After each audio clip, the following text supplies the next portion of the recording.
Pada tanggal 17 Agustus 1945, bangsa Indonesia secara resmi memproklamasikan kemerdekaannya setelah ratusan tahun berada di bawah penjajahan.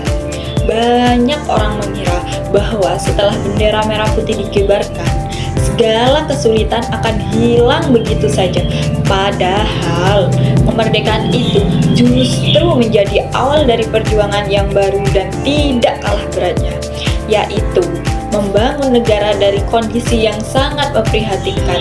Salah satunya yakni bidang yang paling mendesak untuk diperbaiki adalah pendidikan. Mengapa pendidikan menjadi prioritas utama?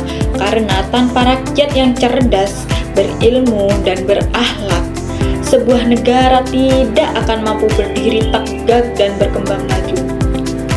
Sebelum merdeka, sistem pendidikan yang diterapkan oleh penjajah memiliki tujuan yang sangat jelas, melayani kepentingan bangsa asing. Pendidikan dibatasi hanya untuk golongan tertentu. Materi yang diajarkan tidak sesuai dengan jati diri bangsa, dan akibatnya lebih dari 90% rakyat Indonesia saat itu tidak bisa membaca maupun menulis.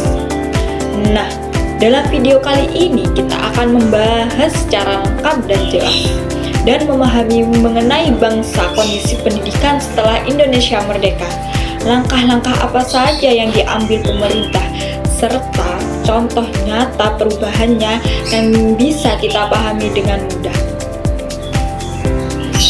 Kondisi pendidikan awal pasca kemerdekaan.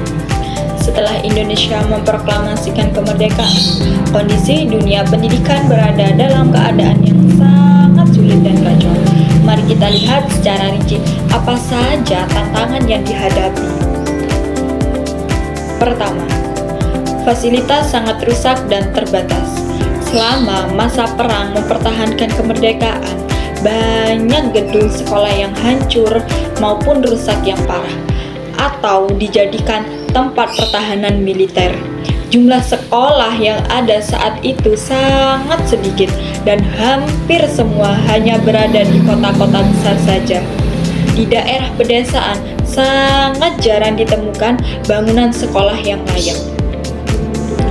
Kedua, tenaga pendidik dan bahan ajar sangat minim.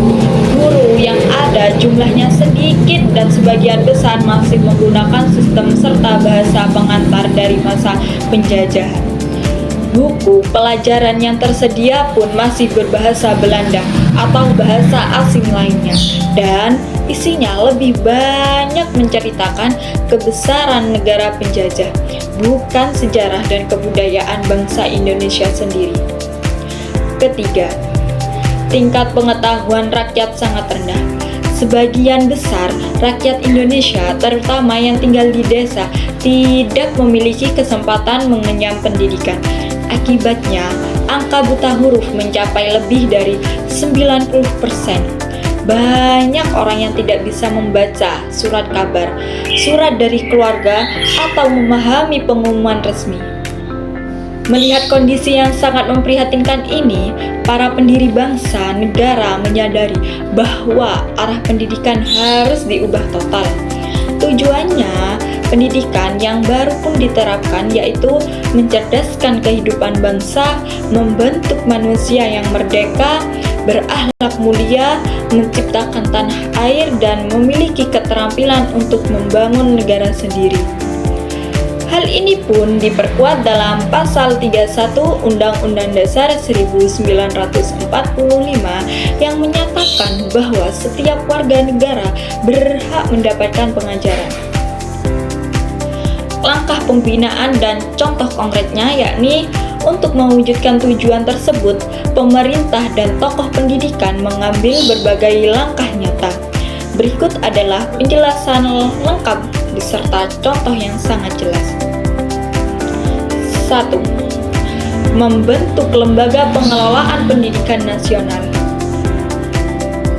Setelah kemerdekaan, pada tanggal 19 Agustus 1945, pemerintah membentuk Kementerian Pengajaran untuk memimpin lembaga ini. Dipilihlah tokoh pendidikan terkemuka, yaitu Ki Hajar Dewantara, yang dikenal sebagai Bapak Pendidikan Nasional Indonesia. Contoh nyata yang sangat jelas, Ki Hajar Dewantara membawa semangat baru dengan semboyan pendidikan yang hingga kini masih kita gunakan. Ingarso sung tuloto artinya ketika berada di depan, seorang pendidik harus memberikan teladan yang baik dan benar.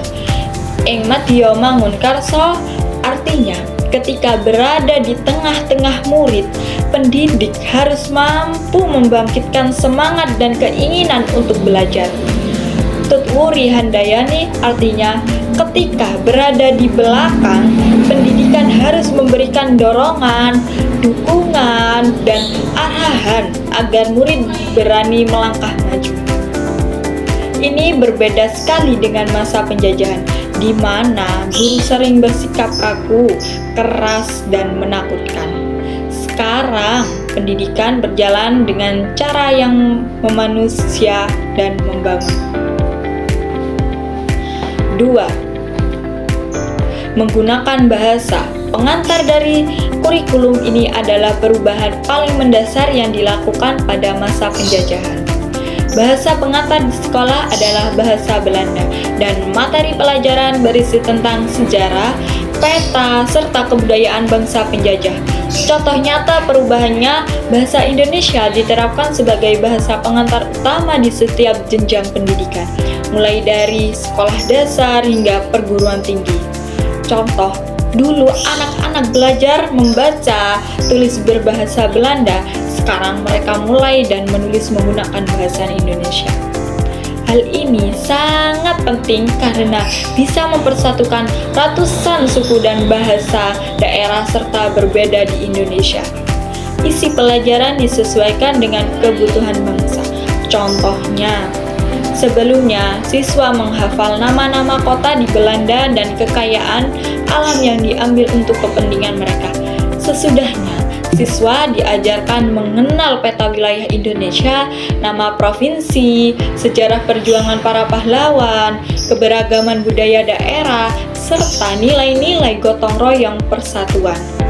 Mulai diajarkan pula lagu kebangsaan Indonesia Raya dan lagu-lagu daerah sebagai bentuk penanaman rasa cinta tanah air. 3. Membuka akses pendidikan untuk seluruh rakyat. Salah satu ketidakadilan terbesar di masa penjajahan adalah pendidikan hanya untuk golongan bangsawan, orang kaya, maupun pejabat. Setelah merdeka, prinsipnya berubah. Pendidikan adalah hak semua warga negara tanpa memandang status sosial, kekayaan, atau tempat tinggal. Contoh nyata yang sangat lengkap yakni 1.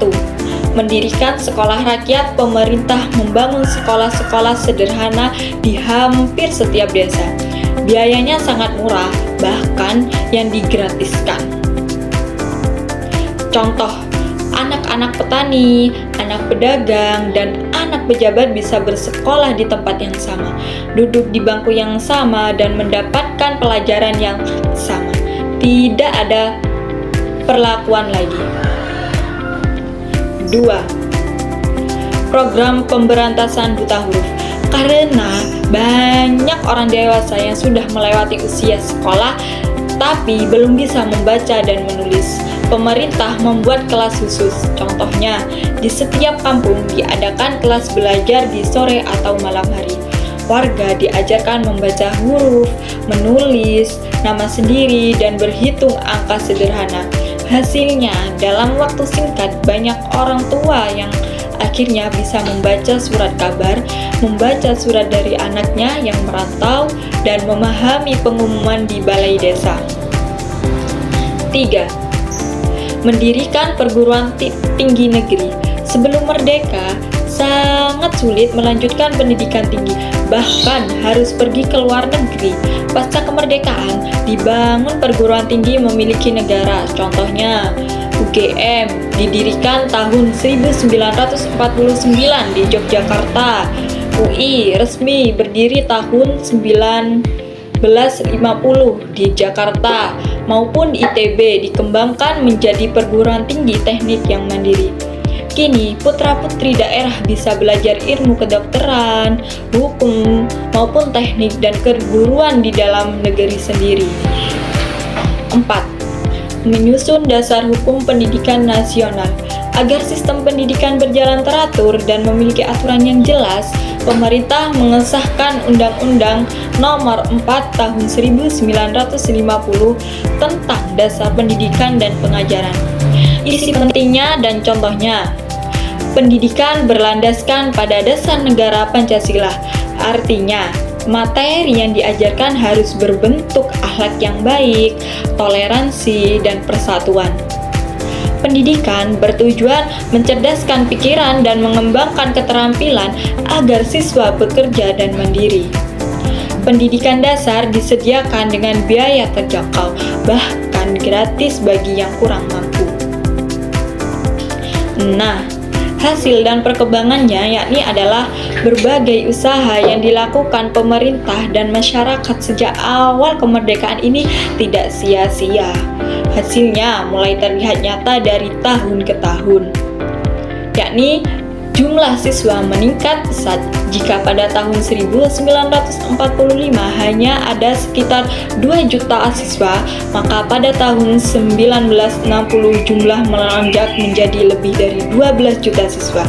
Angka buta huruf menurun drastis dari semula lebih dari 90% menurun menjadi 60% pada akhir tahun 90-an dan terus menerus hingga sekarang. Terbentuknya jati diri bangsa. Rasa persatuan dan nasionalisme tumbuh kuat di kalangan generasi muda karena mereka mempelajari sejarah dan budaya sendiri.